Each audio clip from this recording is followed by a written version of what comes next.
Welcome back to Lead with Love podcast. I am your host, Dr. Lowe, the wealth strategist. We have an amazing guest here today, one of my great friends. We go way back, but I feel like we all will learn so much from this conversation, whether it's from business, life, inspiration, real estate, just being a serial entrepreneur altogether. Stay tuned.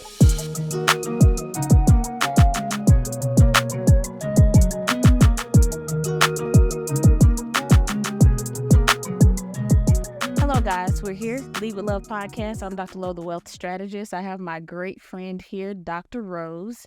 He's a board certified pediatric dentist. He's a dental surgeon. He has a restaurant, dabbles in real estate, investing, just a serial entrepreneur, all around guy who's just living life. And I feel that my audience and the community and the world would learn from what he has to say. Welcome. Thank you for having me. I appreciate being here. Thank you so much for taking the time to just have this conversation with me. I know every time we get a chance, we just talk about things and just, have genuine conversation to help each other grow in some way. I don't know if I'm able to add value to you, but I know I often get value when we have conversations. So I figured, how can we change the world with these conversations? I understand. Well, first, you definitely add value to me. And I feel like, you're adding value to everyone. You already have a lot on your plate to take the time to do this. I'm sure it's, something that you want to do and you find it fulfilling. But more than anything, what you're doing now is putting back out into the world and to the environment, the universe, and to our people. In my opinion, it's not the exact return that you would get as an entrepreneur if that time was put into other places. Right. So what you're doing, I'm sure it satisfies you, but it is much bigger, and we appreciate it. Definitely. One thing that I feel, just having conversations with different people, I realize that we all have different perspectives and mindsets as it pertains to how we live life. And sometimes you see where people are in a position where they haven't been in proximity with people who know how to dream big, or they're not in proximity with people who know how to overcome obstacles and objections, or overcome life situations that hold them back. And I figure if we are skilled in that area, maybe there's one thing or two things that we can say to help inspire someone. Yeah. Hey, even where you are, no matter what you've gone through, you can get past it, or you can reach your goal, or you can dream as big as you want to dream. And so that's why this podcast came about, and that's why it drives me to continue to talk about these things and have conversations with people of value like yourself. That's awesome. And, you're right. Sometimes people don't get the opportunity to be in the proximity of the people who dream big. But even for the ones who do, sometimes those people who dream big, I guess I would say they oversleep. There's nothing wrong with dreaming, but at some point in time, you got to wake up and put your foot to the ground and get some work done. So for a lot of people, they don't, get a chance to be around dreamers, but a lot of people are around nothing but dreamers, and they don't have many doers around them. And that's one thing I appreciate about us, and I was excited about this interview. And so, I'm sure as we move through it, it'll lighten up and we'll laugh and get relaxed and comfortable, is because you and I, we've known each other for years, and we've had a lot of conversations. And in those conversations, we talked about things that we dreamed of, right? But more than what we dreamed of, we talked about, okay, how do we execute this? How do we do this? And I got to the point where I became addicted to being around people who I wanted to execute, and I became intolerable for people who were just interested in dreaming. Yes. And so now I find myself leading the dreamers to learn how to execute, and surrounding myself around executors who still dream. Oh, that was deep. That was deep. That's a bar there. Seriously, but that's how Put my last name beside the word, okay? Dr. Rose, listen, but that's how we grow, because the ones who know how to execute are still dreaming, and that's going to help elevate us. You have to.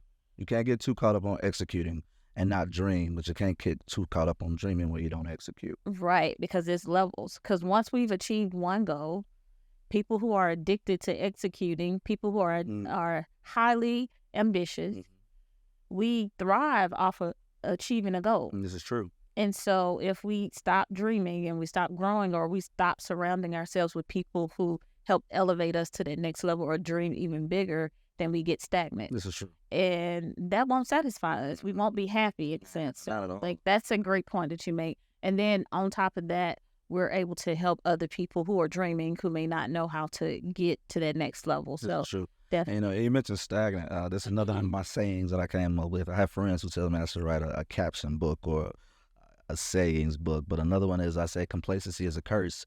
And I believe in that. I believe that complacency is a curse. And the reason I say it is a curse, because even if you are the biggest dreamer and the biggest executor in your family or in your circle, once you get to that place where you're stagnant or you're complacent, then the people who are following under you, whether it is your team, whether it is your spouse, whether it is your family, whether it is your children, if you become stagnant, you pass that possibility of where you stop at is their max goal.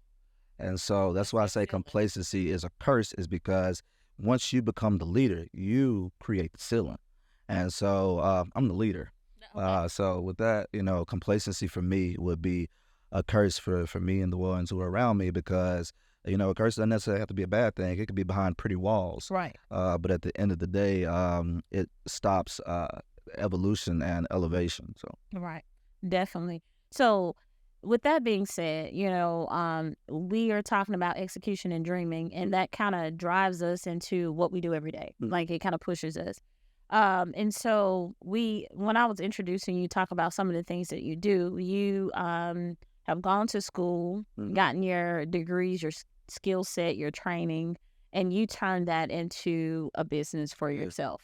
And then over time, you've been able to expand that into other industries. And so you started out as a pediatric dentist. You started an office and expanded that into like 2 or 3. I have 2 office locations right now, and then my business partner and I. So I started out as a pediatric dentist, and I'll go back a little further, just maybe tell a little bit about who I am altogether, because I come from some rough times, and so sometimes when I find myself leading with where I am and what I've done, it feels hypocritical and wrong because of where I come from, and to me that is the most important part of my story. And anytime I get a chance to sit down, anybody could tell about all the great things that they've done and all the great things that they have. And what we have to realize is that some people have those great things because they're fed to them. And some people have those great things because of their bloodline or because of opportunities that were presented to them versus opportunities that they created for themselves. And my story is not for those people, just because I'm just not here to encourage those people. I'm really here to encourage the people who really feel like that they're the lowest. Because the reason I say that is that I could formulate and characterize my story in a way for me to seem like I'm the lowest. You know what I mean? Meaning that I could find so many points and times in my life, and I could tell you the truth about those that would make you feel like, man, you have some people who will take 2 or 3 of those stories from their past to make them feel more human and more relatable. Right. And then you have some people who don't have those stories at all. But for me, regardless of you have 1, 2, or 3, for me, those stories are the stories that need to be heard and they need to be told, because there's a level of passion out there in people, and passion and intent, it's greater than education at times. And so for a person with passion and intention, they'll educate themselves along the way if their passion and their intentions are true. And so I like for people to, I'm well-spoken. I know that I practiced it. I told somebody the other day, I can remember in high school where I taught myself how to talk through writing, meaning that I could always talk. But I know some big words now. How? Because every time I send an email, I use the thesaurus button to make sure that my words didn't sound small. And that taught me. And now, I don't write like I don't write like I talk necessarily. I've started talking the way I wrote. And so for me, there's been a journey, a growing for me. It wasn't just, one of those things. A lot of people who I talk to or who I meet with, they would have, no idea, where I come from. Right. Because I decided who I was going to be, and I decided what I was going to do, and to put myself into the place. So moving back to all that I've done, to answer that question that you had for me, I'm a board certified pediatric dentist. I went to the University of Mississippi Medical Center School of Dentistry. There, I was the first African American class president in the history of UMC.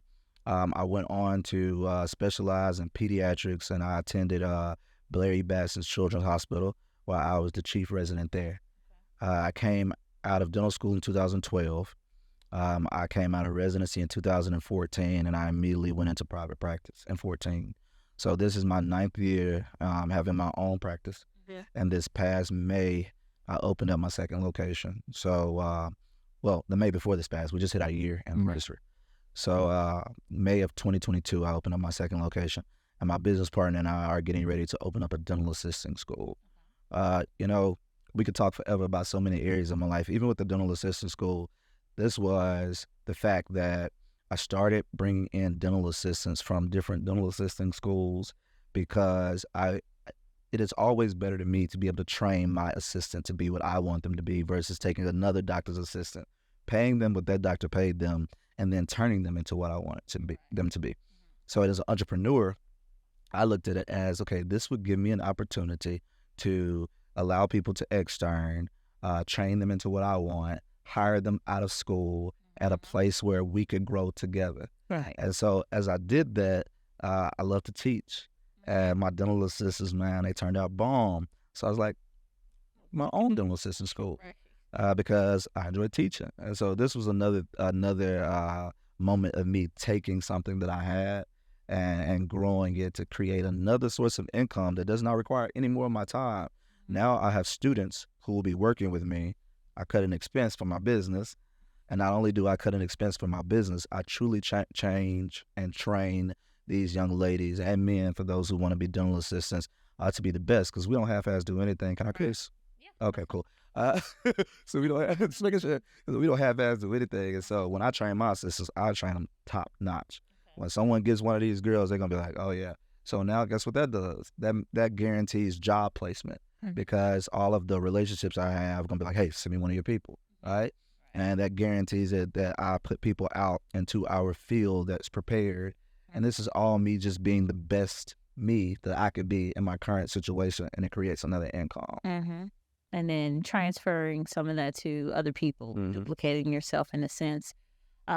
You talk a lot about growth, and so that's one of my mottos. Like one of my T-shirts, I have growth mindset always, because that is literally how I want to live my life. Always growing, always learning, always evolving. And so in your dental industry, what do you think inspired you or motivated you into going into dentistry? Nothing, man. It's so crazy. There was never a moment in my life that I was like, I'm going to be a dentist. It's so crazy. I grew up, first wanted to be a lawyer. Why? Because I like to dress up and I like to talk. I still like to dress up. I still like to talk. But then as I got older, I realized I hated the subject of English, and I also hated the subject of history. I'm the type of person that is, don't give me a history book and tell me to try to remember some dates. You know what I mean? And I don't care where that period and comma goes. But actually, I put them in the right place now because I'm practicing my emails. But in school, like, I wasn't interested in that. If you give me anything that I can figure out, I'm going to figure it out. So I love math. Why? Because all I had to do was learn a formula, and I can put any number in it. It's going to always give me the answer it's supposed to give me. All I got to learn is a formula, and I love science and chemistry. And so in 7th grade, ninth grade. Ninth grade, my geography teacher, Miss Hollis, I went to her and I said, hey, what's the name of the doctor that delivers babies? And she said, oh, the OBGYN. I was like, that's what I want to be. So in 9th grade, I realized, okay, I'm not going to be a lawyer anymore because I hate those subjects. And the reason I wanted to be an OBGYN because I wanted to be like Bill Cosby. My favorite show was The Cosby Show. And I was like, man, his wife is pretty. He got all those kids. I want a pretty wife with a whole bunch of kids. So I was like, man, I'm going to do that. And so from 9th grade on, man, I decided that I was going to be an OBGYN. And then when I got into college, I just really just kind of, I fall off. I mean, I graduated with 3.78. I just didn't want to go to med school. And so I started working at Enterprise, and I rented cars for my first year out of college. And a friend of mine who went to med school, it was in his anesthesia residency. And he mentioned dentistry to me, man. Mhm. And then right after he mentioned it to me, I went to a wedding, and my fraternity brother's aunt was the liaison to the dean of the dental school. And her and I was talking, and she found out what my GPA was, what my degree was, and I was working at Enterprise. She's like, I want you to meet the dean. So I went and met the dean. And after that, it just kept flowing and flowing. And so I ended up getting a full pay scholarship. The dean asked me to go and take the test, and I think I need to make a 15 or 16. I made like a 23. And so I got a full pay scholarship, man. I became class president. I mean, everything aligned the way that it was supposed to be aligned. But the medical field in a whole, or my grind as a whole, came from my grandmother, who actually raised me. So she's my mother, really. She raised me since I was 7. And so she instilled a lot of those things in me. Earlier I mentioned, my story is probably very similar to the stories of a lot of people who think that greatness has a cap for them. Mm. And the reason I know that is because I think unconsciously I always thought greatness had a cap for me. And then when I first touched it, it felt so good. And when I realized, it almost seemed easy that I got there. And I think it seemed easy that I got there is because I was so dedicated to getting there, because I thought I would never get there. But the dedication that I had just to touch it was so great, or so big, that I touched it so quick, and I was like, damn, that was actually easy. Let me keep going. It's like I made up my mind in enough time. And I like to, I'm jumping back and forth, but I like to tell people that in my journey, because a lot of people will say, I ain't got it like you, I ain't got the money you got. And that always makes me feel just a little bit, but I also like that feeling, because from what I was taught, that's called humility. And I always want to have a little bit of that, but that always makes me feel away, because again, it almost feels fraudulent, because of course I'm great, but I ain't that great. You know what I mean? It's you're just as great. And what I've learned is your journey and my journey are going to be different. Your journey and my journey may start at different places. The greatness that I have, who knows how long I've had it and how long I've worked at it. I want to encourage people. I hope it's infectious. I want people to pick up on this greatness now. It doesn't matter if you're 45, 50, 60 years old and your journey starts then.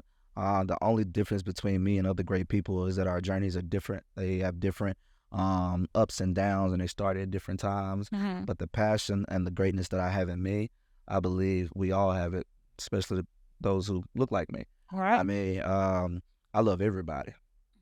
I love everybody, man. But I can't help but to believe that the passion that I have, and the drive that I have, and swag that I have, it comes with this melanin that All I right. feel. No, okay. And I feel like we all we're all so passionate, and we just tend to put our passions in places that are not productive. Whether our passion is in our shoes, or our hair, or our fit, or our kids, or our man, or our woman, or our mama, we all got something you better not play with. Right. Okay? And for me, that's my money and my children. That's where my passion is. You're not gonna play with my money, my business, and you're not gonna play with my kids. And so I feel like, we all have what I have. Right. We just got different journeys. When I was 3 years old, man, my dad was shot and killed. And then my mom remarried, and her husband was abusive. And at 7 years old, I was taken from them and put into foster care. And I say put into foster care because my Mimi didn't leave me that long. Right. She wasn't let me be in nobody's custody for long. And so I was rescued out of that situation at the age of 7 with by my grandparents. My dad passed away when I was 3. I grew up in a trailer. There was times where my mom literally had to decide on gas or grocery. I can remember our cousin picking us up to take us to the grocery store, because if we used the money for gas, we wouldn't have enough to get what we needed for grocery.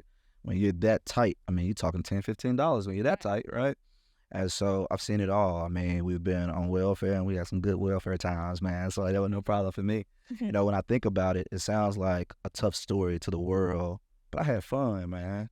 I enjoyed it. I don't feel like, I just had such a hard. Oh, you went without. I went without.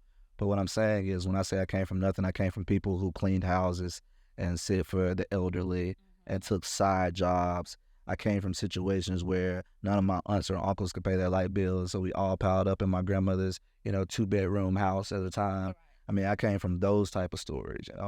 And so when I moved in with my grandparents at the age of 7, man, I failed 6th grade English because I wanted to be a clown. I went to summer school, so I didn't have to stay behind. Started in high school, went to my aunt, told her what I wanted to do. To push past that story, I had people who believed in me.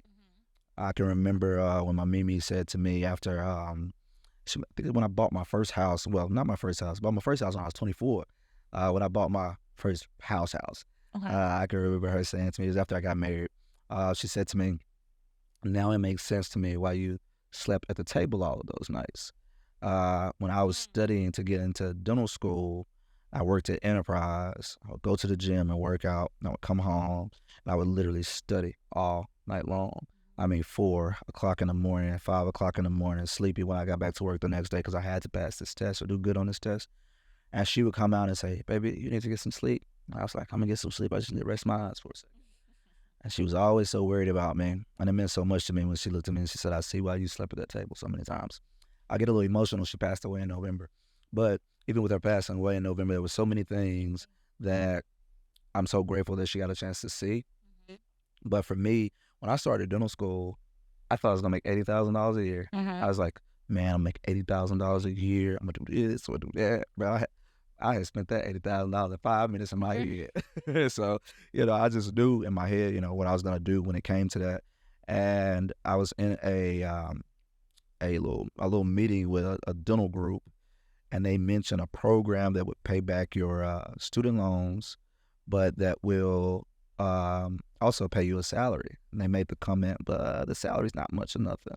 It's like, what's nothing, much of nothing? The lady's like, 95, 100K. I was like, whoa, hold on, I made the right decision. So you go pay my loans and pay me 90K. And so at that particular time, man, like I had no idea where I was really, really going. I just had it in my heart that I was going to produce bigger than where I came from. I was going to make sure that those after me had better opportunities where I came from. And I'm careful with those words because where I came from, it was big enough and it was just as best as anything else. And so I don't want to negate that. But I had a plan, man. It's important that you share that story because you came from humble beginnings, and sharing that story, those beginnings, allow people to see that people who are in similar situations, that the world is your oyster. You can make it and go wherever you want to go. You can achieve whatever you want to achieve, even though situations or circumstances can be different. The sky is not even the limit. And so when you talk about where you came from, how you had to make it, how you had people who fed into you, it is important for us to share these stories with people. Hey, dream. Even if your dream starts here, that dream can be bigger. You can change that dream. You're right about that. You can do what you need to do to make this dream become a reality, and then dream again, dream bigger, dream higher, or even dream differently. And so that's very important. But then it takes a certain level of diligence, persistence, and focus. True. To make your dream a reality. And you said it best. We have certain things that we put our focus and energy into. What type of focus and energy did you have to put into dentistry to open up two practices, to open up a dental school, or to continue to excel in these areas? Well, see, one thing that, you just mentioned that people don't have, naturally, is the ability, we all have that ability to dream. So you have to have the ability to dream. You can't give anybody that, right? And then I think that the good thing is, we all are dreamers in some aspect. And the dopest thing is that even if you're not disciplined, I believe being disciplined can be taught. So once you're a dreamer, you have to be taught discipline or to teach yourself discipline. And then sometimes those additional character traits you need, they have to come from people like me and you. Like what you're doing right now, you are supplying someone with an additional character trait that they may be missing. What I'm doing right now You know, in my dental office, when I see young men, I often tell them, hey, bro, you need to do this or you need to do that. And I always try to connect with them with something that I feel like we have in common. And if I don't know if we have something in common, I'll just start spitting out all my stuff. Right. Like, hey, bro, my dad died when I was 3. Hey, bro, I was abused by my stepfather. Hey, I was on Medicaid. Hey, I failed 6th grade English. Hey, you know, my dad was shot. You know, this is me saying, oh, you ain't more hood. My daddy was shot too. I came out of foster care. So what, your grandma raised you? All black people, grandma raised them. You know, it's just like, I don't know what everybody's issues are, but I could almost pull one out of my life that could fit everybody. Yeah. And so me doing that connects with the person enough for them to listen to me, to pull these extra things that they don't have naturally. I am self-sufficient when it comes to drive. Some people don't have that same thing. You know, I thank God all the time for just placing that in me, giving me that, you know, self-sufficient type of personality or character trait.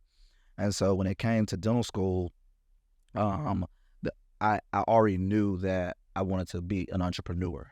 Okay. That was the thing that attracted me to dentistry, is because I needed to have the ability to take myself above and beyond without anybody creating my ceiling. Right. That is a great point. And so I want to talk about entrepreneurship, but we're going to take a break and we'll come back and talk about how you use dentistry to catapult you into entrepreneurship and then also into other industries outside of dentistry. Okay, perfect. All right. You guys, stay tuned. We'll be back with the Lead with Love podcast. And listen, you do not want to miss what we are going to say about entrepreneurship, what Dr. Rose is going to share with us. So please tap back in. And then if you love someone, share with them this link, share this video, share this YouTube page. That way they can learn with you. Stay tuned.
Welcome back to the Lead with Love podcast. I'm your host, Dr. Lowe. We're back with Dr. Rose, pediatric dentist, serial entrepreneur. We're going to tap into the entrepreneurial spirit right now. We're going to talk about all things business and just what it takes to get through the day and doing this. I got my man Dream Motivates here. What up, in the conversation. He's all things business, all things entrepreneurship, and I think, you know, yeah, absolutely. It's an honor to be in here with both of the doctors. I appreciate it. Let's go. Let's do it. I would say doctor, the real doctor, because y'all not like Dr. Pepper. I like the real doctor. So congratulations on just being a doctor, and happy early Father's Day to you, brother. Appreciate that, brother. Same back to you. Most definitely. So I just wanted to shift the conversation into, like, what was that thing that catapulted you into jumping into entrepreneurship full-fledged and then also jumping into other industries? Because oftentimes we think we're limited as to what we can do in life. Like, we have to stay in this arena. But, you know, people like us were like, whatever. For me, entrepreneurship was more about, I don't know if it's because I'm a Cancer or because I'm a man, but for me, entrepreneurship was more about having control over me and over mine, and I wanted to change my generations to come, my legacy after me versus where I came from. You know, I told you there was times that I didn't have lights on. I want to make sure that didn't happen again. So for me, I needed to have control over what I created. And so entrepreneurship did not start because I wanted a certain amount of money. entrepreneurship started because I felt that if I controlled my income, if I controlled my career, if I controlled those things, I could have control over my destiny and where I ended up at. So that's what really catapulted me in. And when I started in dentistry, that's one thing that in dentistry attracted me. It comes also with the entrepreneurial aspect of it. Right. And so when I started, I made way more money than I thought. I had nothing that I was intending to buy. Again, as long as I could keep my lights off, man, I wanted a 3-4 bedroom brick house, a Honda Accord, and a 4Runner. So that was my goal. A Honda Accord? And a 4Runner. Gotta get the EX. Yeah, that's what I wanted. But I drive a Porsche and a G-Wagon. Come on. We're running great. Yeah, so that was the goal. The goal was a Toyota 4Runner and a Honda Accord. That's what I wanted, man. And so I was working to get there. And when I first started, actually making an income, man, I was stacking it. Okay. And when I was stacking it, at the same time, I did everything that I could think of to make sure that nobody could come back and get anything. I had always heard so many horror stories about, people who owe hundreds of thousands of dollars in taxes and all these other, different fails that people go through during entrepreneurship. So I tried to secure myself by hire me a CPA, a wealth building person, right off, immediately, right off. Yeah. And so, I had one of my professors in dental school say, hey, it's a team that, and, he gave me a background of the team. Pretty much it was a tax preservation team that helped out with taxes and wealth building and, tax attorneys. And he was like, they're going to ask you for about $15,000. Just give it to them. Straight out of school, I gave him $15,000. And at that time, that was a lot of money. But man, now I look at it. My first year, that group saved me $119,000 in taxes my first year. Wow. Right? And so at that time, I didn't know I was going to have $119,000 to be saved. I got a question. I didn't know that was coming. Entrepreneurship, that's where we at right now. Right. And then this applies to both of y'all because Dr. Retta, most definitely, I said, is my favorite entrepreneur thus far. Yeah. Just due to the fact that how she was able to transition from 8 years and 9 years of doc being a doctor. You want to know why I want to interrupt? Because he said something about wealth preservation team, wealth building team. We got the shameless plug. Yeah. The reason, one of my businesses, and the reason I'm super passionate about this is because, we're making the most money we've ever made as a people. Yeah. We are working harder and expending more time as a people. But not keeping it. But our net worth is still declining. The wealth gap is still widening. That the numbers show that. And the reason it's important for us to have a wealth planner or wealth preservation team or a tax preservation person that's guiding you through your earnings and your income is because you don't fall in those pitfalls. Just because of trouble. Lack of information. Yes. And so I'm so happy you brought that up because people think, okay, well, I don't need that. I can. No, we have to have these conversations. You have to learn the tax code. You have to learn how to apply that to what you're doing. You have to protect. You have to grow your money, and you have to be able to transfer that in the most tax advantageous way. And if we're not doing that, that money won't last. Well, if you've already started off with the idea that you do not need that, then you've also started off with the same statement that you're going to be complacent or that you're going to be stagnant. Yeah. Because when I paid that $15,000, I needed that $15,000 more than I needed a wealth building team. Right. But I knew where I was going. Yeah.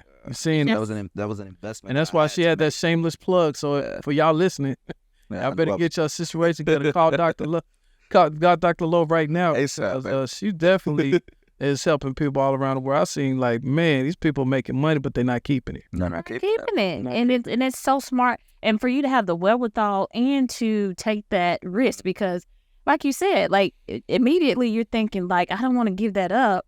But you knew where you were going and you knew where you didn't want to go back to. Yeah. So it was important for you to make that investment. And that's important for people to hear because oftentimes we won't give up good to be great. It was hard to give up good to be great. Mm-hmm. That was the first big move that I made. That was the first major amount of money that I spent. In my mind, when my professor mentioned that to me, that $15,000 was already gone. In my mind, I was like, oh, when I get that 15 Z's, it's going to the group. Yeah. It was already made up in my mind. Yep. I was going to ask you, being an entrepreneur, what made you decide opening up the restaurant?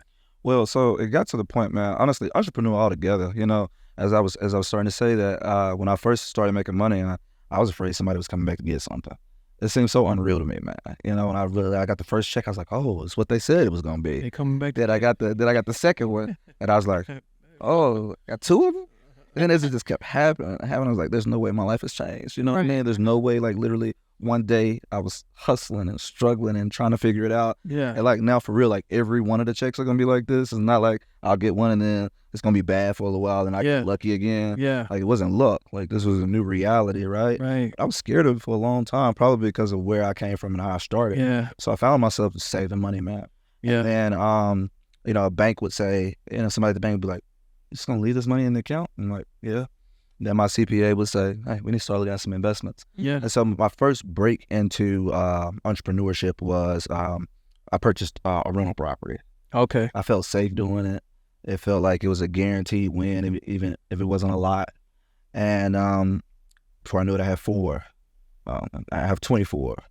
And at that particular time, the rental properties company that I was developing, not only was it financing itself, I was still getting profit from it. So the money that I was saving before the rental properties company, I was still saving that same money because I wasn't investing anything into the rental properties. So you purchased 24 properties. As of right now, I own 24 properties. Shout out to that, man. Let's not don't gloss over that. Hold on. Yeah, I just got 20. But anyway, I'll rewind that joint because this, like she said, talking about entrepreneurship, you made some good decision making. When did you purchase? Before 18 or after? So everything was before 18, or it was at least before COVID. Oh, you sitting right? Big time. That's what I'm saying. It's just it was a big shift. Yeah, my portfolio probably appraised for about 1.6 before 20. It's appraised for 2.9. Talk that talk, brother. 2.9. Talk that talk. And you started out with one property? I started off with one property in 2015. Is all these in Mississippi? Yes. The goal in 2024 is to move out of Mississippi. Yeah, I started to. Just because, again, it's crazy, man, because the rental properties company was something to do just to not let my money sit in the bank, you know? Yeah. And so then I did it again. Yeah. I did it again. And now the company's worth millions of dollars. And so it's like, now, you know what, let's really make this. I see Mayweather do interviews like, man, I own 16 skyscrapers. Yeah.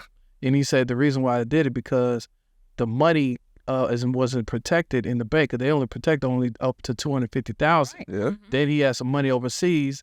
There was too much money over there. And so his financial advisor, they probably had a Dr. Loretta on his side. Yeah. And his Dr. Loretta say, hey, you need to go buy some real estate in New York. And his joints is in New York. Some of those big buildings are owned by Mayweather. Yeah. And, you know, a long time ago, you know, people would tell me what I would do, and it would be so far-fetched. Like, I never do that.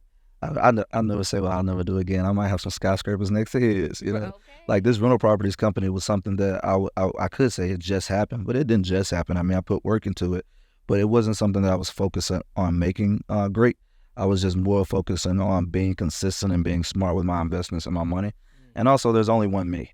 And so with there only being one me, we have to learn how to invest into things that produce money without your presence. I heard a speaker, Cheryl Broussard, a long time ago at USM, and she said something to me that stuck in my head when I was in college, and I never knew that I was going to get to this place.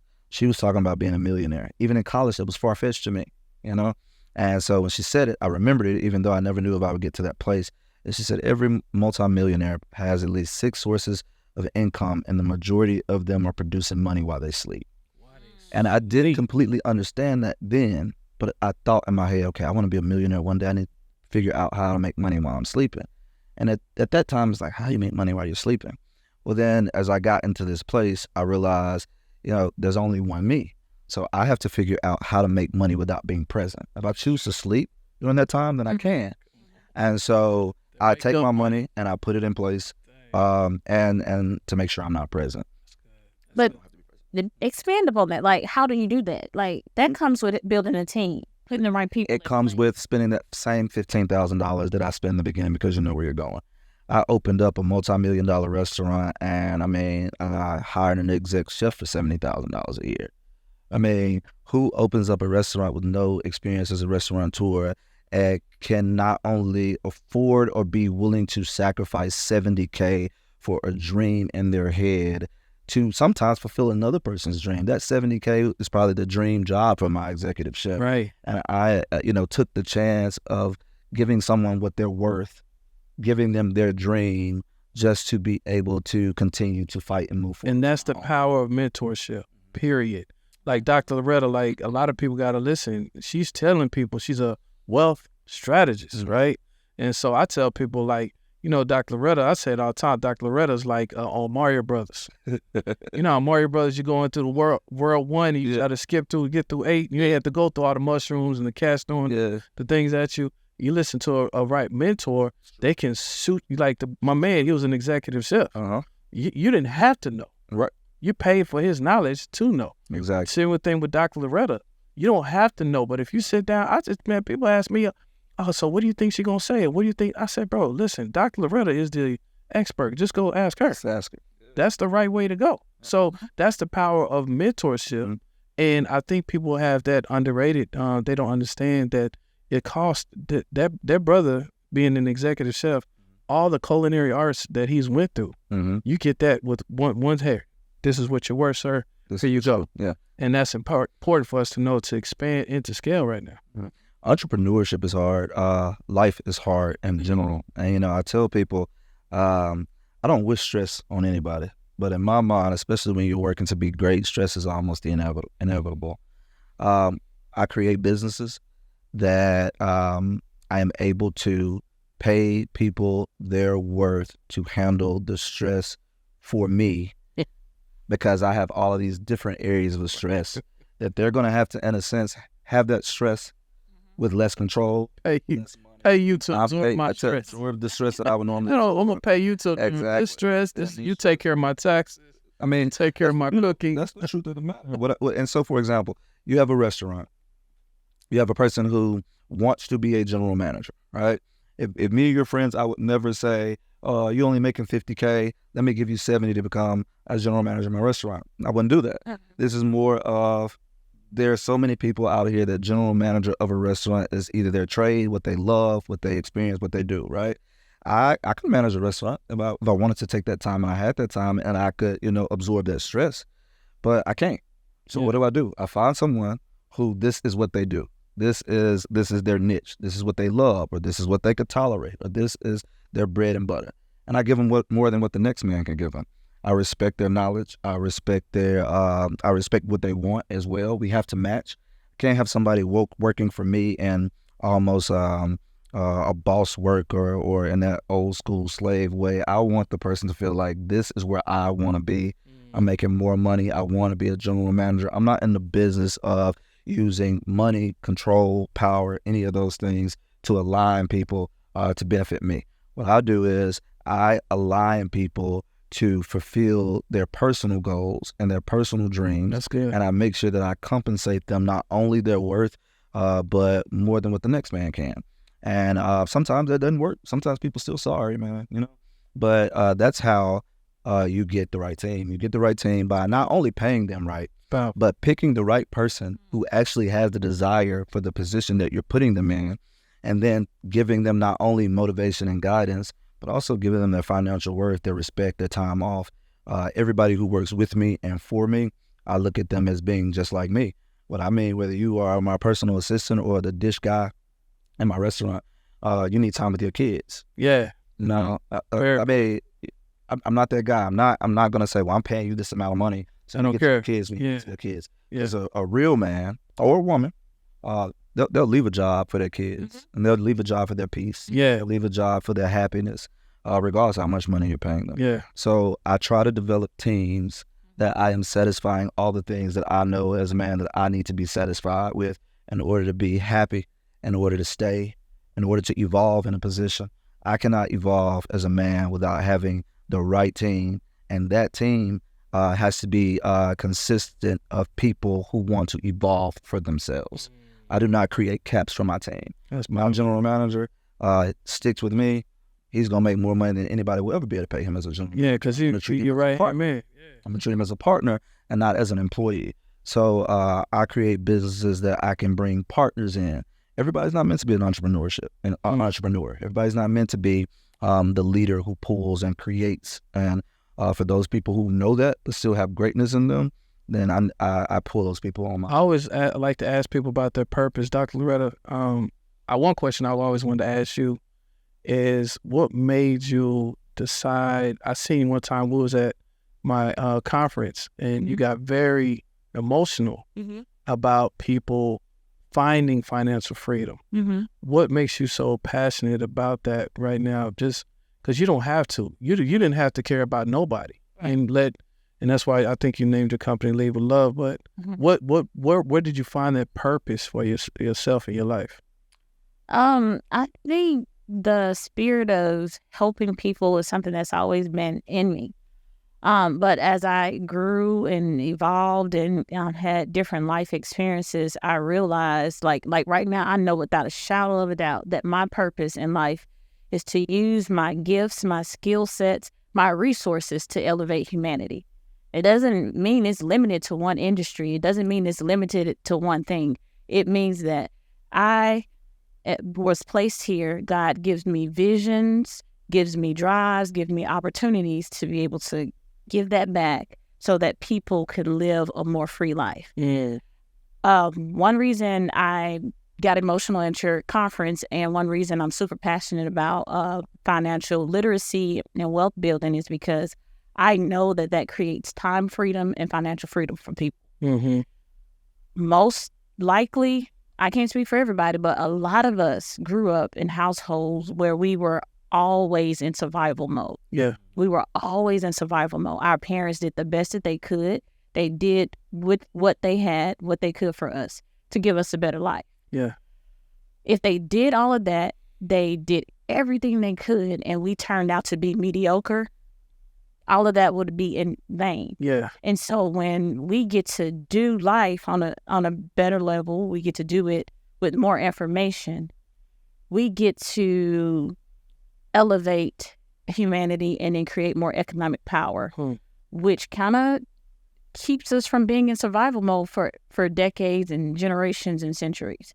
Life situations going to come up, but if I know how to work better or run businesses better or generate income better, and everything that I produce from doing this, I grow it and pass it on to the next generation, everyone connected to me, life is going to change. Yeah. So like, this is bigger than just me. Like, okay, I'm going to live a good life. My kids are going to be good.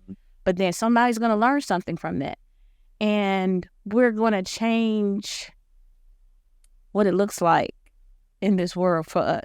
That was the official day where For real. That was the official day when I said, yeah, I want to work with Dr. Lowe for a long time, because, to be honest, let's keep it 1,000, some people just doing it for the bread. Some people just doing it for the money. But what happened was, it was some single mothers that got up and spoke, and they were saying what they wanted to do for their children and how they wanted to take their life to another level. And then Dr. Loretta grabbed the microphone and spoke life into those mothers. And while she was speaking, she got emotional because this is how bad. Now, when I seen that, I said, yo, okay. She not just doing it. In that moment of, getting that emotion, I could only imagine that you felt what they were needing, and you felt emotional about having the opportunity to give them something that they needed. And that's why, we relate so much. I can connect to what you said so much, because it's almost like, once you figure it out, like you said, we started with just the hopes and the drive, but once things started happening for us, it was almost that burn on the inside, like you want to tell everybody, you want to tell the people who don't know, And so for me, and I'm sure for you, it's the same thing, I don't think it's a direct reason why. It's just almost like this burning feeling in the inside. You skip around talking about things all the time like race.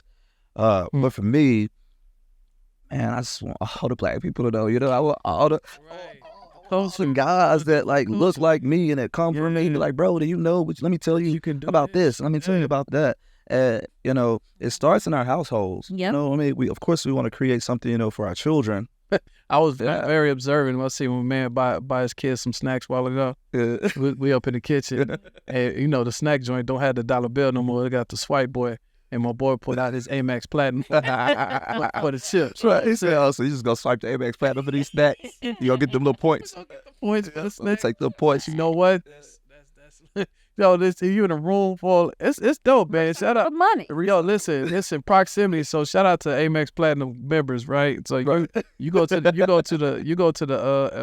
it gets real. You go to the airport. You got a platinum card. You want to get there like an hour early, Of course, because you get to go to the platinum club. Exactly. So in this platinum club, you in there with everybody got platinum cards. This is true. And they on there. I didn't. The first time I went in there, I said, "Man, are you?" They're like, "Yeah, they got food, anything you want, drinks, anything you want, everything. Oh, you can take a nap over here." Yeah. And so you're in the proximity Mhm. of people that are platinum card. That means you want something else because your credit up. That's true. Your credit up, and that means you have the ability to pay that thing back in 30 days. Right. So be in the room. Yeah. How important for both of you guys Yeah. is it to be in the room? I'm gonna tap on to that what you said about that 30 days too, because this is where we mess up at. My Amex Platinum card is set on a 15-day automatic pay. Why? Because I don't want to pay the interest for it, but I want my points. The second reason why is I don't swipe anything on that card that I cannot afford if I went to my bank. The Amex Platinum card is not used in order to flage or to get to a place Absolutely. sooner than I'm on my way to anyway. Absolutely. My Amex Platinum card is simply for For the chips. them chips. For the chips. For that platinum lounge that you talking about at the airport. Drink. You have to drop those gems because, like I said, this is about wealth building, entrepreneurship. But we need to know these. Yeah, get your credit card, but make sure if you have the option to pay it a particular day in order to prevent getting that high interest rate, make sure you set it. You can set it in the system. I can't help but to be observant, man. It's because I'm a dreamer, right? Yeah. And when I see things for what it's worth. And my man opened up. First of all, it's with his kids. Mm-hmm. Okay. Shout out to that. I appreciate it. With your children. I stay with You know what I'm saying? You're with your children. Number two, I noticed that y'all had this orange band on. Okay. Yeah. And I'm saying, yo, what's up with the orange band? Oh, yeah, we chilling at the Grey Wolf Lodge this weekend. Yeah. Bars. My man came through for Dr. Retta so y'all close. I'm already saying, Close, yeah. if he came through in the middle of the Grey Wolf Lodge to be here on the Lead With Love podcast, I love that. you know what I'm saying? That's real. 3, I'm just keeping it 1,000. I appreciate it. You open up your wallet. I just happen to be on this one side. I seen the gold platinum Oh my gosh. the platinum and the other platinum. I think my man got 2 platinums in there. And I don't know why I seen it. It's shiny. It hit me. You know what I'm saying? Because I got the cards as well. Yeah. But then to come in here and also just see your passion, get to see how close you guys were. You were saying that you got to get his first interview. He's never had an interview with anybody. He said, man, my first interview is going to be with Dr. Lowe. This is true. I appreciate the platform that she is creating to speak and to give this free knowledge back.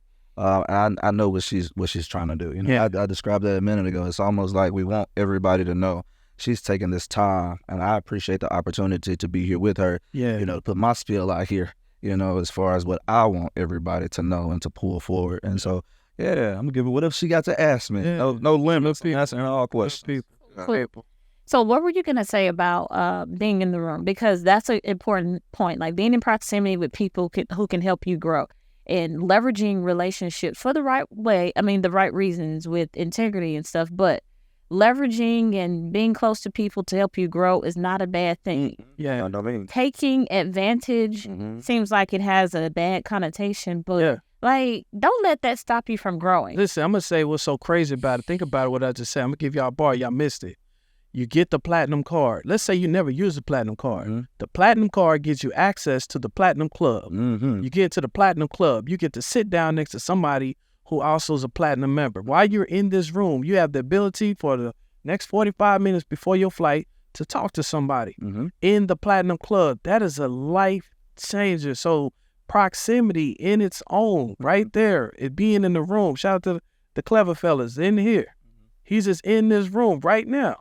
Who knows where because he's in this room, where that will lead. He's just in this room right now, and how important it is for you to be in that proximity at the right place at the right time. That's what I meant. You know, I was telling you brought up a good point because I do a lot of thinking to myself.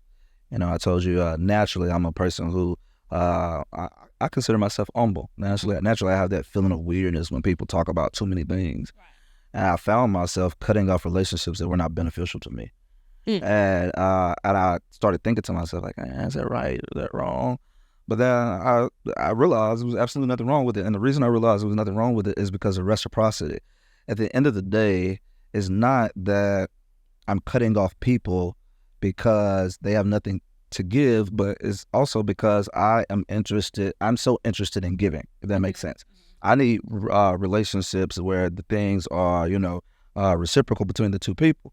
So I want relationships that what we're talking about and what we're doing and what connections we're making, it is beneficial to where I'm going. If it's not, I don't have time for the gossip and the laughing and kikiing. I got too many things to do. No more kikis. All the kikis, get up out of here. All of my friends or all of the people who I talk to on a daily basis, either we make money together or either we encourage each other to make money in our separate ways. Like I told you, me and you stayed on the phone, an hour before talking about business. You know what I mean? But the thing about it is we're enjoying it. I get off the phone with my friends, and I feel excited, like, I just got to talk to my boy. Yeah. But all we talked about was business. We didn't talk about anything else. Man, I wish we could just be here all day and talk about more business. But how can they get in contact with you before Dr. Lowe had to get up out of here? My social media, I'm only on Instagram, and it's Dr. J.W. Rose, DrJWROSE. And then that is the same for my email at gmail.com. And those are about the only ways. As you said, I have a restaurant, Liqueur Kitchen and Bar. I have a dental practice, the Pediatric Dental Studio. Both of those are in Jackson, Mississippi. I have a second dental practice, the Children's Dental Studio, which is in Crystal Springs, Mississippi, as well as Ocean Point Dental Assistant School in Crystal Springs, and a ton of Airbnbs. I'm around, baby. Let's go. I'm around, baby. You can find me if you're looking for me. Listen, before we get out of here, give me 3 things you would like to leave the audience about life, business, how to merge the two, and then how to overcome any. Hold up, before you say that, the producer just let us know we got a commercial break. I guess the sponsor's gonna come through, so stay tuned. Let's get it.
Thank y'all for holding it down with us. Shout out to Dr. Lowe and the Lead with Love podcast. This is a podcast that's all about entrepreneurship. And as she always says, she leads with love. For you guys that need a financial wealth coach, there's nobody better than my sister, Dr. Loretta Wall. Let's get back to the episode. Welcome back to the Lead with Love podcast. If you're just tuning in, I'm Dr. Lowe, the Wealth Strategist. We're here having a conversation with Dr. Rose, serial entrepreneur, dental entrepreneur, and we're just dropping gems as to how we traverse life in the business world and our profession and how we continue to grow throughout life. Dream has joined this conversation, and we're just bouncing ideas and topics off of each other. But what we want to leave today for the audience, the community, and whoever wants to learn from this is like, how do we get all these things done? Or how do we get one thing done or many things? And so I think Dr. Rose is going to share with us today, like what he thinks about that, what tips you can use, and then how you can merge business and profession to get through life. Awesome. Well, I hope we get a chance to do this again. Maybe we can break this up in sessions. Yeah. talk about one topic and Right. Yeah, let's go. maybe this could be our introduction. Yeah, You'd be so successful. That's why we would have so much to Man, talk about. man. Man, like, yeah, I got 24 Airbnb. We got to buy a couple more restaurants. I'm about to buy a jet, tomorrow, looking into, my G5. Yeah, man. So you're growing and glowing, baby. Hey, my man, when you're making money, you wear the shirt with the couple buttons. Yeah, so and you don't shave the chest. Yeah, You make them take it. no, You make them take it. no. Man. Take this chest there. Yeah, but man, Lo, I could go, forever on those topics. I would say some very, very important things is take some time, get you an old school pen and pad, and write down where you are, so you'll know not only where you're going, but what it's going to take to get you there. When I say write down where you are, it could be anything from your credit to your finances. If you have several bank accounts, if you have retirement funds, and we'll get into those things. 'Cause I got so many things that I could say about that, man. I used to be the type of person, and I don't want to get off track, but I used to be the type of person, I wanted to stay debt free. Believe it or not, that's how the restaurant came. The restaurant came because, remember, I saved as much money as possible. Yeah. So when I first started, I started with 1 rental property, 2 rental properties, because I wanted to stay debt free. But so since even in business, since that was the goal for so long, I had this money that was put to the side. Yeah. I was able to invest those monies into other things that I wanted to do. But now that I've gotten to this level where I'm trying to go next, I realize that debt free might not always be the best way to go there. What I mean by that is there's money in places that has a less percentage gain than the credit card that you're taking out, but you're spending 27% interest on it. Come on. So you have to learn how to start moving your money. No, he just dropped the bar. You have to learn how to move your money around. Y'all better But understand what he opinion, I say I call it the right debt. When I'm talking about financial illiteracy is the number one crisis in the world. Too many people are living with too much bad debt, not good debt. So what you're speaking. So you have to write down where you are. So for example, I went and wrote down every single loan that I could think that I have, right? Yeah. Now, these loans were not taken out in order for me to have something. These were investment things. So the investments are paying for it themselves, right? Right. But I still wanted to see how much of my investment is being eaten up with percentages. Yeah. So I ended up seeing okay, well, my rental properties company, some of my properties I've just recently converted into Airbnbs. I use that Amex on that because I can get that interest, right? Come on, Chips. But it's that I got it. Get them chips. Yeah, so Extra dips. right. So I found myself with that card, using it almost like as a revolving source of tangible money. Yes. So that it went past that 15 days, right? So now it's going past that 15 days, and I'm hitting 17.7% interest, right? But then I have an open line of credit with my bank because I have over $1 million in equity in my home. So the bank that is in the bank that has that package gave me, a $600,000 open line of credit. I'm gonna need you to pause right now. Oh, We're not even gonna act like you just didn't accidentally just say what you just said. You see what I'm saying? It wasn't about accident. I want people to Hold understand. on, we in here for real. We in here. We just And when you go to the Platinum Club, welcome to the Platinum Club. And you're in the Platinum Club, they ask you what kind of drinks you want, And I just, got $1 million worth of equity in my, and you're like, tell me more. You know what I'm saying? But Right. So with the equity that's in the homes, I was able to get an open line of credit. yeah, And what people don't understand the difference between a loan and an open line of credit. When you get a loan, that interest rate pops. When you get an open line of credit, that means that bank sits that money in that account for you, interest fee free yeah, until you come and get it. But you can come and get it within 24 hours. If I need $50K, I can get it in 24 hours. If I need this amount of time, I get it in 24 hours. But this is the key. As soon as you get it, it starts collecting interest. Well, that open line of credit, now the APR has gone up. The principal has gone up for APRs. Those are the type of things that entrepreneurs start to keep up with. It went up in the last 3 months, right? We're hoping that they drop back down. So I was getting things at interest rates for 3%, but this open line of credit is 7.75%. So in my mind, I'm not touching that money unless I absolutely need it. Well, then I go back and I look and I got, $28,000 on an Amex from a renovation that I just did. And if I don't pay that off, it is going to be 17%.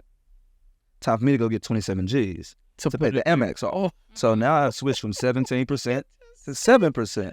Hold on, time out, man. Flag on the play.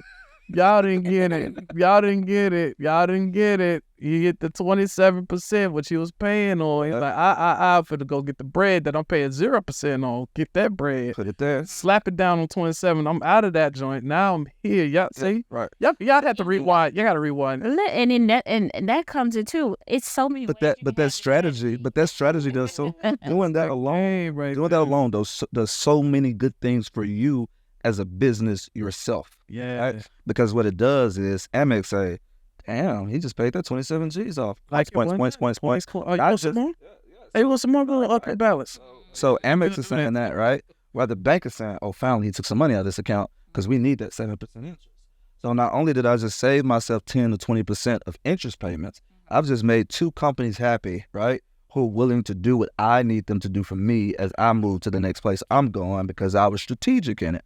You have to write down what you have so you can be prepared for where you I'm go. gonna have to go back and watch this episode myself. And also to put icing on that cake or just add to the meal, we're teaching people how to pay that interest back to themselves. Yes, Have pay it certain back to accounts, yourself. index strategies and stuff Yes. like that. You can overfund it, dump it in there, borrow from yourself, Mm-hmm. pay yourself back the interest, go buy another property, use some of these things to buy more real estate, more investment, income generating things. Like it's levels to this stuff. Definitely. Hold It's on. levels to this stuff. Definitely. I got Dr. Rose gonna be on DMU Experience, give y'all some education. Dr. Loretta gonna begin. This what they just said. What he just said was such a bar for y'all to know. Look at your credit cards. Look at the interest rate. Write it all down. Look Know at what you have. Yeah, where you're trying to 18% on this one, 27% on. Mhm. You got time to wipe them joints out. He said you heard him. Go get your line of credit. Line of credit, at not a 0% interest. go. Open line of credit. Get all that. Pay them joints off. Mhm. Now your debt, the interest is gone. Mm-hmm. This one's still at 0. You start paying that back. Now you don't kill. And the best thing about when you pay that back, you do not have to reapply for a loan. That open line of credit is always yours and the relationship with the bank. So if I go back and I pay that open line of credit off, Back I in still there. got that money sitting in that account waiting on me to borrow it. And they can't wait till you say, "Do you want more?" Especially if you pay it back. Oh, you don't pay that back. You be like, "What else you much want, you need? brother?" Yeah. And so once you get that type of relationship going, so that's the first thing. Write down what you have so you'll know where you're going. The second thing is create a to-do list. I gave you a bar in the kitchen. Did you catch it? What was it? So I asked you, was you on your platinum joint? Was you doing a personal or business? Did you catch the bar? Oh, yeah, about switching over to the business. You got to switch to the business credit. The business platinum. Mm-hmm. Dr. Ray, you got one, right? Yeah. Mhm. So the business platinum, what's that's dope about is when you do swipe, it does not hit your debt to income ratio on your personal credit. Which is awesome. It literally, I don't care if you put 20K on that joint, Mm-hmm. because when you put money on your credit card, if you had a 760 credit score and you swipe 20K on a personal credit, your score is gonna go boom, gonna hit about 710. You're gonna have the Great Depression when you're looking at your credit score like, yo, what just happened? Because you hit the credit. But if you put that same 20 on an Amex Platinum Yeah. business, it don't hit it at all. Amex gonna owe us after this. Yeah, we need. This podcast has been sponsored by owe us after this. by Amex, the Amex Club, and all the points that you could get from it. So Right. shout out to you. It's a powerful card, though. It's Sure. powerful. I just let them, man. Have y'all been to the club? Have you been to? Yo, that's a difference. Get all the perks. I ain't gonna lie, man. I'm from the hood. Yeah. You know what I'm saying? I never had nothing. Like, So I'm in there trying to play it off, and I'm in there. you gotta play it off though. I'm like, Can't God, get too excited. I don't. You gotta No, I feel do normal. play it out, but in my little kid self, Yeah. I'm in here like, Lord, I can't believe I'm in here with. Right. I don't know who this dude was. I know my man had on some. Dog, you see this? His joint was magnified at least 17 times. Imagine this being 17 times bigger than this for no reason, bro. My man had on some shoes I never seen before. Had some spikes coming out. He had the whole joint, and I heard him and his boy talking about the price of jet fuel. Oh, okay. Oh, okay. Hold on, man. We're not finna be just talk. And I'm the one that I did. I used to say, look, man, I'm not trying to be funny or nothing, but y'all talking about some jet fuel. What's going on? And it was like, oh, we was just talking about, my buddy, he just bought a jet. I bought a jet, and we just got to get the.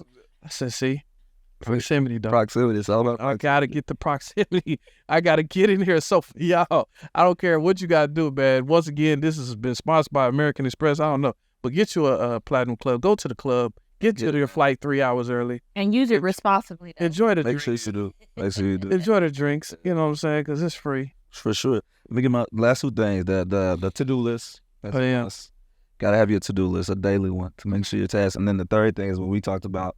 Live by your calendar. Yeah. Live by your That's calendar. what I'm You have to live by those calendars. It will let you know how much time you have. It also show you how much time you're wasting.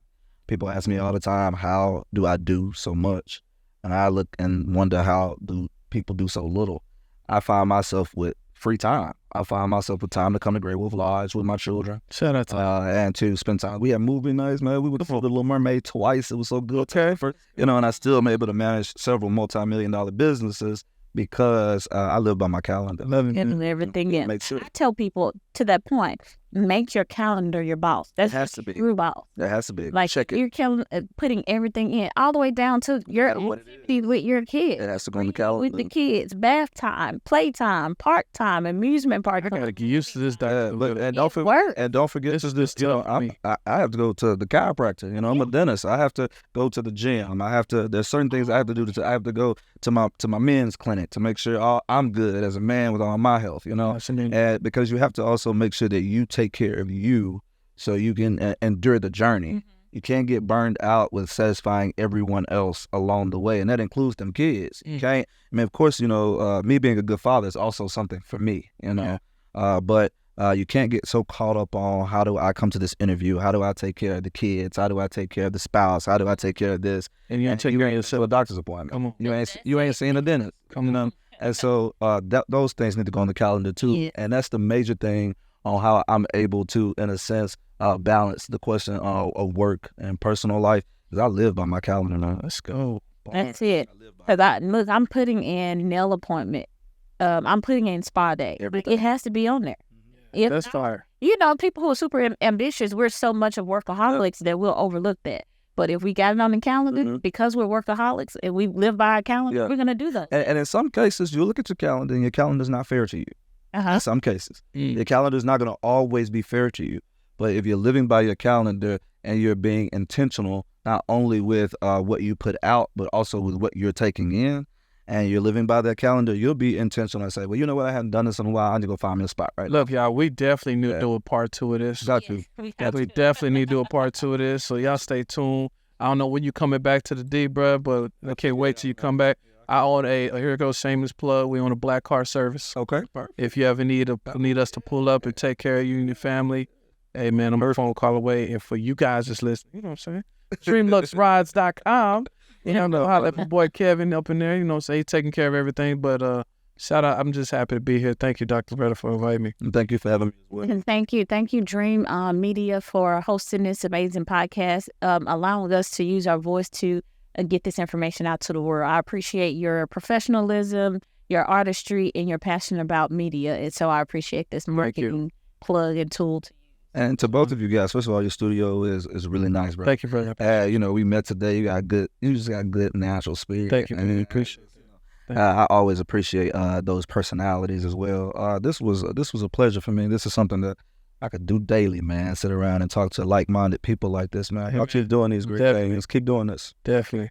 Awesome. Listen, if you can't get back to the D, we might have to do a virtual one day, and then come back and do it in person. But his energy's so high, man. Well, we got to be in. It's like you gotta catch a flight. He's gonna go to the American Express Platinum Club, swipe his ticket. I'm actually gonna use Amex Travel. Come on, And one more Amex Travel, you get free bags. There we go. You get free bags. You use Amex Travel. I book all my trips with Amex Travel. But hopefully I get you guys in Mississippi, man. Maybe we could do an interview in the restaurant.